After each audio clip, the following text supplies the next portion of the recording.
Mantan Hakim Mahkamah Konstitusi, MK, Marwarar Siahaan mewanti-wanti keadilan para hakim jika kasus dugaan fitnah, pencemaran nama baik, dan penghasutan terkait laporan ijazah palsu Presiden ke-7 RI Joko Widodo, Jokowi, sampai tahap persidangan. Sebelumnya, Polda Metro Jaya telah melimpahkan berkas perkara 3 tersangka kasus dugaan tudingan ijazah palsu Jokowi ke Kejaksaan. 3 tersangka yakni Rai Suryo, Rismon Hasiholan Sianipar, dan Tifauzia Tiasuma alias Dr. Tifa. Menurut Marwarar, para hakim yang nantinya mengadili perkara yang menyeret pakar telematika Rai Suryo dan sejumlah pihak ini mesti berpijak pada Kitab Undang-Undang Hukum Pidana, KUHP, dan Kitab Undang-Undang Hukum Acara Pidana, KUHAP, teranyar.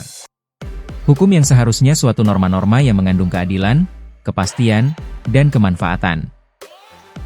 Yang paling penting soal ini adalah reformasi peradilan, tetapi tantangan hari ini adalah hakim yang seharusnya independen tapi sebaliknya, ujar Marwarar dalam diskusi di Gedung Joeng 45, Jakarta, Senin, 19 Januari 2026. Dia menekankan pelaporan dugaan ijazah palsu yang dilakukan Rai Suryo CS mesti dimaknai laporan publik dan disikapi sebagai hal serius. Ada pejabat publik menyalahi hukum untuk kepentingan pribadinya. Bisa dilaporkan secara hukum bahwa ada penggunaannya ijazah palsu dalam memperoleh suatu jabatan. Itu dalam KUHP lama maupun KUHAP baru adalah tindakan pidana yang berat.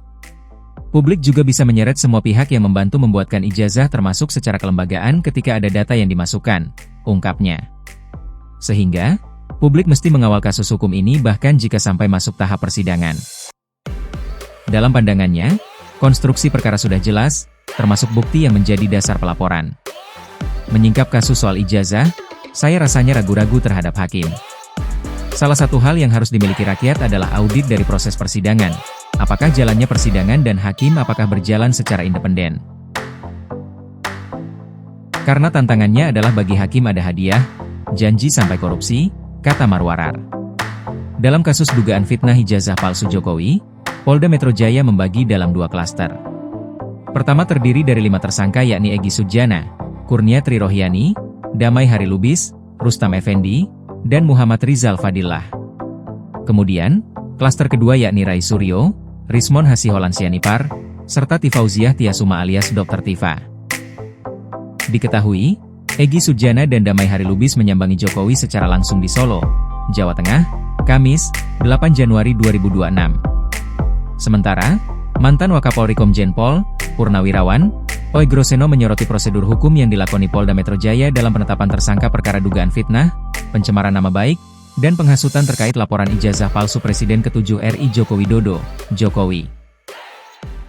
Menurut dia, pelaporan dugaan ijazah palsu oleh pakar telematika Rai Suryo sepatutnya diselesaikan dahulu sampai tahap pembuktian keaslian secara penuh dokumen ijazah yang diperkarakan.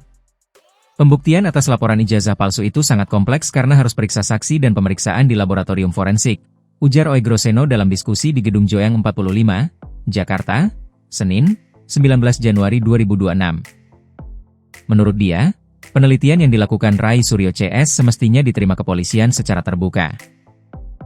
Karena itu, sanggahan apalagi pelaporan balik seharusnya disikapi secara bijaksana. Terlebih, penetapan tersangka Rai Suryo CS agak ganjil jika merujuk KUHP maupun KUHAP. Soal keaslian ijazah Jokowi, Oegroseno dalam posisinya yang meragukan keasliannya.